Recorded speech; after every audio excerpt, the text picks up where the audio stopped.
બીજું સાંભળો, બીજી એક વાત એસઆઈટીની રચના થઈ, એસઆઈટીની રચના થઈ, સાંભળો, એસઆઈટીની જે રચના થઈ છે આપણા સમાજના જેટલા પણ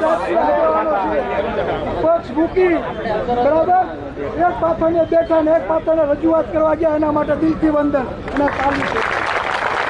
બીજું એસઆઈટીની રચના થઈ છે તો આપણે એને 2-5 દિવસનો સમય આપવો જોઈએ, એટલે ત્યાં સુધી બધાએ શાંતિ રાખવાની છે. બીજું સમાજ વચ્ચે વર્ણન ના ફેરવાય એ આપણા બધાની. બીજા લોકો ભલે આપણે ફોન કરી જાય, આપણે કોઈ કરવાના નથી. જો કોળીના દીકરા હોવ ને તો તમારે કોઈ પણ ફોન કરવાનો નથી, શાંતિ જાળવવાની છે. અમે ભાઈને હવે છીએ, આપણા આગેવાનોએ નેતૃત્વ લીધું છે.